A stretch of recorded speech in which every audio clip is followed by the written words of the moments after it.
Assalamualaikum warahmatullahi wabarakatuh. Teman-teman, saya mau sedikit menanggapi tentang pengumuman DNA untuk Bang Said Polri dan Habib Agus Al-Habsyi ya. Assalamualaikum. Ketemu lagi dengan Talita di Santrim Beling.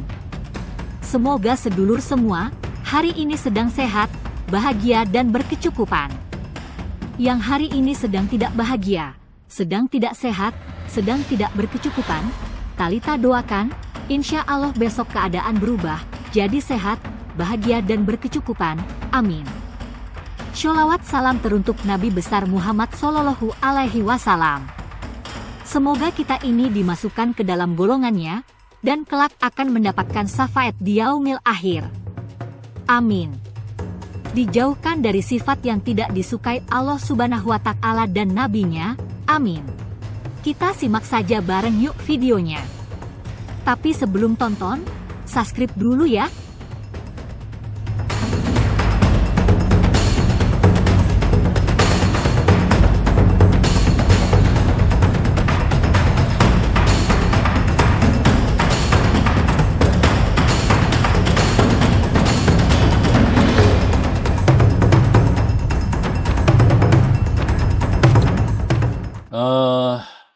Pertama, ya kita harus mau berterima kasih pada mereka, mau terbuka.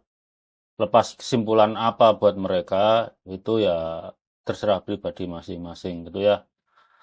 Tapi yang harus digarisbawahi, dua orang ini mengklaim sama-sama keturunan Nabi. Satu haplogrupnya L, satu haplogrupnya G. Ya kan? Padahal haplogrup itu udah dari namanya haploid, haplogrup. Ketika meiosis, proses produksi sel kelamin yang akan diturunkan keturunannya, kromosom Y ini tidak berekombinasi dengan kromosom X pada yang berekombinasi cuma ujung-ujungnya aja, yang tengah, yang tempatnya informasi genetik genealogi kita, informasi yang kemudian diturunkan kita dari kakek moyang kita, itu nggak diutak-atik waktu meiosis itu, waktu proses pembentukan sperma. Sehingga seperti saya misalnya, kromosom Y-nya itu bagian yang tidak berekombinasi sama persis dengan punya ayah saya. Kalaupun berbeda mutasinya, kalau mutasi satu titik ya SNP, satu titik aja. Berapa bedanya? 1/57 juta, itu 1%-nya nggak nyampe kan? Atau kalau mutasinya STR ya, motifnya yang paling panjang kan 9 base pair. Ya paling cuma 9/57 juta, kecil banget. Makanya YDNA laki-laki sekarang itu dengan kakek pertamanya, Nabi Adam dulu. Kalau kita asumsikan Y Adam itu adalah Nabi Adam. Perbedaannya itu masih cuma 0,02% kalau nggak salah hitungan saya. Jadi masih secara esensial masih identik. Cuma dengan teknologi sekarang yang 0,02% itu kebaca. Dan ini juga akhirnya semua terbuka bahwa yang namanya haplogrup itu definisinya adalah satu populasi yang berasal dari satu kakek patrilineal garis lurus laki-laki atau satu nenek matrilineal garis lurus perempuan. Nggak masalah nenek-neneknya dulu etnisnya apa aja, nggak masalah. Karena mereka bermigrasi atau pindah-pindah. Jadi bisa aja ganti-ganti etnis, dulu Afrika, kemudian jadi Arab, kemudian Asia Selatan, terus jadi Asia Timur, kemudian Indonesia. Kan bisa dilacak, itu bukti nasab jauh loh, bisa studi filogeografi itu bukti nasab jauh. Jadi satu hal yang saya garis bawahi adalah statement dari Habib Agus Al-Habsyi bahwa studi ini belum selesai. Jadi harus hati-hati memutuskannya gitu, bahwa haplogrup X itu milik Rasulullah gitu ya. Rasulullah kan haplogrupnya sama dengan Imam Ali sebenarnya. Mereka kan sepupu pertama gitu. Jadi haplogrupnya pasti sama. Haplogrupnya Rasulullah itu sama dengan Abu Lahab, paman kandungnya.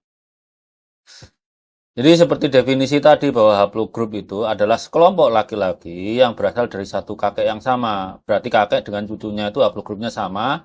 Sepupu dengan sepupu asal kakeknya sama ya haplogrupnya harus sama. Dan statement Habib Agus itu harusnya dikembalikan ke diri sendiri. Kalau masih yakin ya bahwa haplogrup tertentu yang menjadi yang apa haplogrupnya keluarga Rasulullah, jadi dari Abdul Muthalib ke bawah,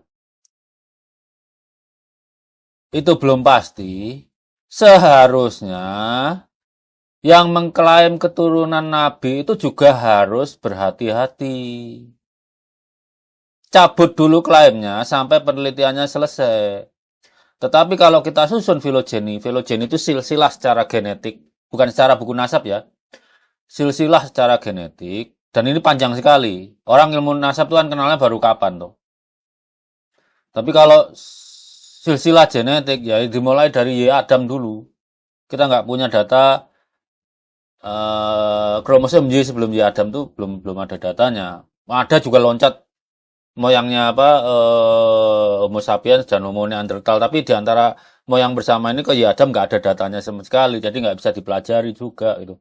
Walaupun untuk evolusi genetik bisa. Jadi kembali ke topik tadi bahwa harusnya kalau sudah tahu bahwa misal haplogrupnya Imam Ali itu belum dipastikan dan harus diteliti dengan hati-hati, yang mengklaim keturunan Nabi juga harus jauh lebih hati-hati. Kalau penelitinya itu kan nggak ketimpa dosa. Kalau salah pahalanya 1, kalau benar pahalanya 2. Tapi yang mengklaim keturunan Nabi ini sudah banyak riwayatnya menyalahgunakan klaim mereka. Contoh di papernya Profesor Hulyacan Bakal itu. Kan mereka memanfaatkan klaim keturunan Nabi untuk keuntungan ekonomi. Bahkan ada yang sampai memberontak gitu ya. Nah, yang sekarang pun itu sebaiknya hati-hati. Tirulah, kalau memang masih bersikukuh keturunan Nabi, lakukan penelitian. Paling bagus contohnya itu yang dilakukan Hadi Amili itu. Jadi dia nggak meneliti keluarganya saja, dia meneliti sampai jauh lebih cukup lebih besar, sampai sepupunya Nabi Ibrahim pun diteliti. Yang di dalam proyek JL862, JL862 itu kan induknya Z2329. Jadi kemungkinan ya keturunan nabi-nabi sepupunya Nabi Ibrahim pun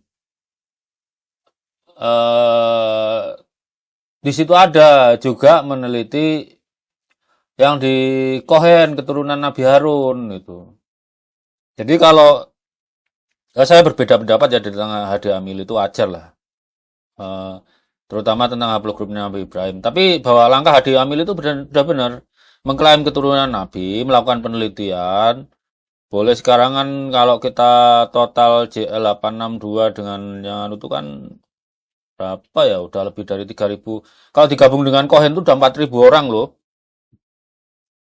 Kalau digabung dengan Project Kohen belum Arab J1. Arab J1 itu udah 5.000 orang lebih. Jadi kita bisa melakukan data mining gitu loh. Dari kalaupun belum pasti siapa, kita bisa memastikan siapa yang tertolak, yang nggak mungkin lagi. Seperti contoh lah, haplogrup GY32613 itu sudah dari 7.600 tahun sampai 900 tahun lalu tidak bercabang.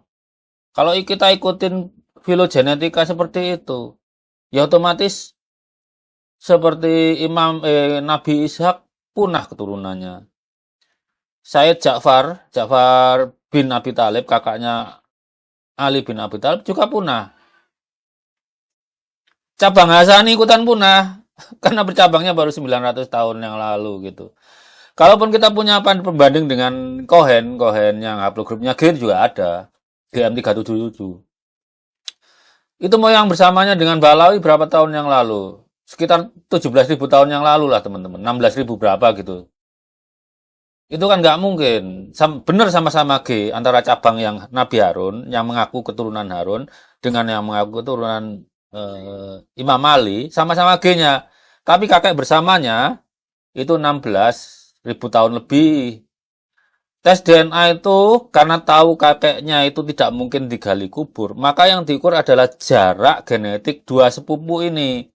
Kalau kakek bersamanya dekat, ya otomatis jarak genetiknya dekat. Kalau kakek bersamanya jauh di masa lalu, ya jarak genetiknya jauh. Allah tuh udah nggak lupa mencatat nasab kita semua itu. Nggak cuma manusia, virus saja dicatat nasabnya. Jadi untuk Said Qori, Habib Agus, kalau Mas Hadi Aladi udah maklum lah ya. Ketika mengaku keturunan Nabi lebih baik hati-hati. Jadi kalau memang menganggap proses ilmiahnya belum selesai, terlibat saja ikut proses ilmiahnya. Bayarin itu anak-anak yang kuliah di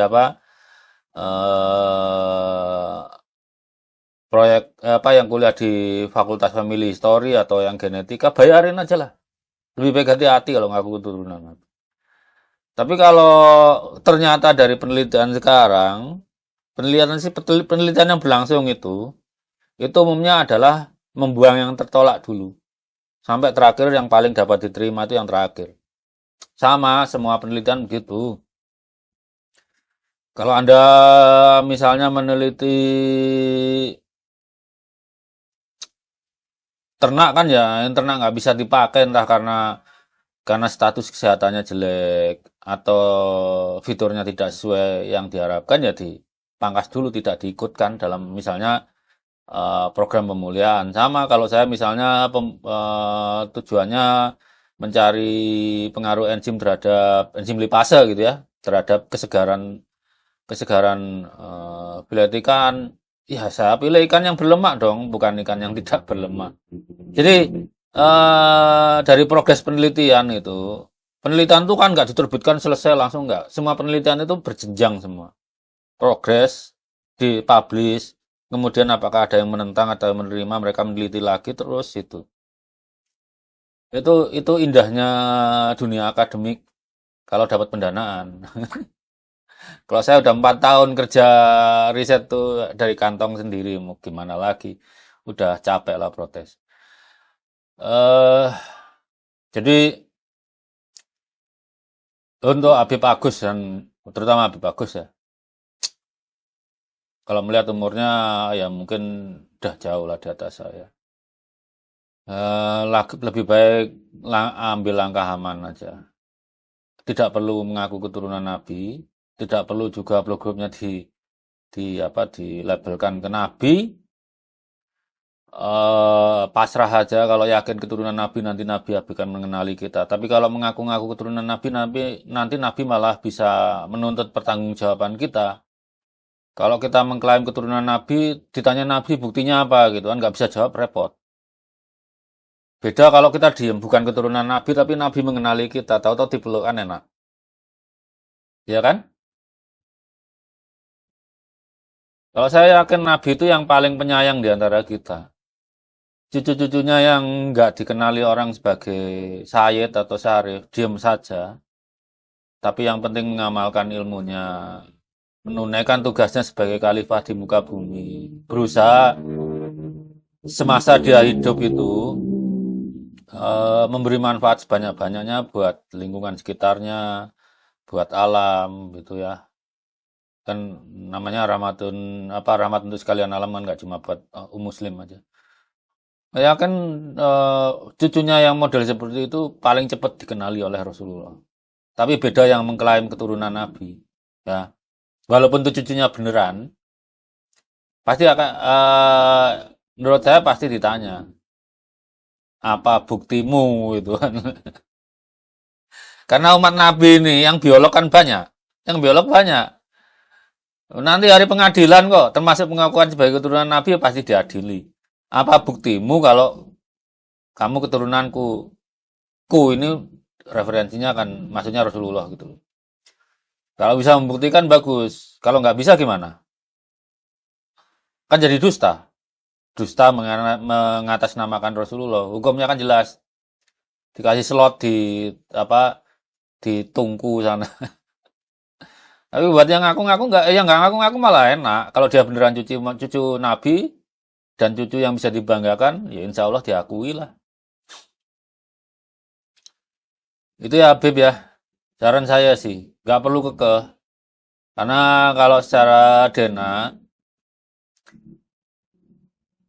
kekerabatanmu dengan sebagian besar orang Arab sana itu kakek bersamanya sekitar 48.000 tahun yang lalu itu. Karena frekuensi mayoritas orang Arab kan J1. Itu kalau tahu berhitung secara matematika, coba aja logaritma. Apakah populasimu yang sekarang di Arab Saudi 4% itu nyampe sampai zaman Nabi Ismail, itu aja dihitung. Orang kan rata-rata laki-laki itu dalam satu populasi, 100 laki-laki itu 35 orang nggak punya anak.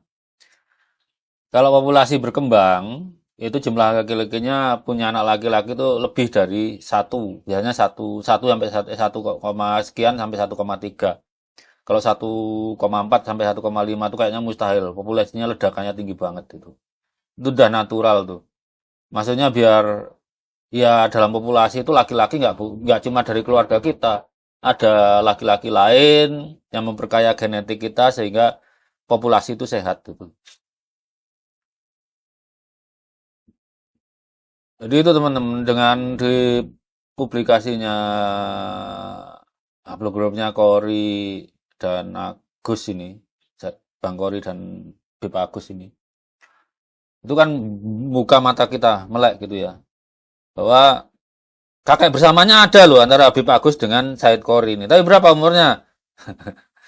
Kalau kita pakai tua-tuaan, muda-mudahan aja, paling muda, pakai laju muntahi tercepat, itu masih 30.000 tahun yang lalu loh. Itu bukan Nabi Ibrahim berarti kan. Itu antara Said Kori dengan Habib Agus doang itu. Mana sudah jelaskan secara matematika jeletreh nggak karu-karuan. Bahwa tes DNA itu mengukur seberapa jauh jarak dua sepupu. Nanti hasilnya adalah kakek bersamanya sekian ribu tahun yang lalu hidupnya. Ribu, ya bisa ratus. Paling pendek itu kan sekitar, ya tergantung mutasi termudanya berapa, terus populasi yang diukur berapa. Tapi kalau di atas 100, ada paling nggak 5 orang itu ya udah bisa lah. Ini apa? Tuh, seperti tadi, haplogrup itu satu populasi yang punya kesamaan genetik karena berasal dari kakek yang sama. Haplogrupnya Said Kori sama-sama ngaku keturunan Imam Ali dan Habib Agus sama-sama keturunan Imam Ali, bedanya jauh. Kakek bersamanya sekitar 40.000 tahun yang lalu, padahal Imam Ali cuma 1.400 tahun yang lalu. Mana yang benar? Kori atau Agus? Atau dua-duanya salah? Itulah gunanya ilmu genetik. Kita tidak boleh bahwa semuanya bisa keturunan Imam Ali gitu. Tidak bisa. Buktinya kromosom Y itu tidak berekombinasi. Kalau kakeknya 10.000 tahun yang lalu G sampai sekarang G. Nah, buktinya manusia autism itu haplogrupnya kan K2. Ini sekarang yang keturunannya atau keturunan sepupunya itu ya K2 masih. Termasuk kita itu kan haplogrup O ini keturunan K2. Autism itu ditemukan 45.000 tahun yang lalu. Senipnya itu setelah 45.000 tahun itu tetap ditemukan di keturunan haplogrup K2. Kalau bukan nasab jauh apa itu coba? Ya udah, saya udah ngomong ngalor ngidul ya. Untuk Habib Agus itu aja. Lebih baik ditariklah pengakuannya sebagai keturunan. Disimpan di hati nggak apa-apa, tapi ditarik aja. Pengakuan keturunan Nabi, serahkan ke ahlinya. Yang belum tes, ikutan tes. Makin kaya yang mengklaim keturunan Nabi itu menyerahkan datanya. Kesimpulan yang diambil itu lebih akurat. Dan jalur keturunan Nabi nggak cuma jalur laki-laki. Misalnya keturunan Umamah, keturunan Zainab binti Ali, keturunan Ummi Kulsum itu masih cucu Nabi, cucu kandung Nabi, yang anak-anak perempuannya haram dinikahi oleh Rasulullah. Kalau kita fokus memuliakan keturunan Hasan dan Husain yang jalur laki-laki, kita nggak adil terhadap cucu Nabi yang lain. Mereka juga tetap cucu Nabi. Buktinya semua cucu Nabi kan sebenarnya kan lewat jalur perempuan, Fatimah. Apalagi Rasulullah sendiri pernah menyatakan, manusia yang paling dicintainya adalah Sayyidah Umamah, cucu perempuan pertamanya. Itu teman-teman ya, sudah ya ngalor ngidulnya. Wassalamualaikum warahmatullahi wabarakatuh.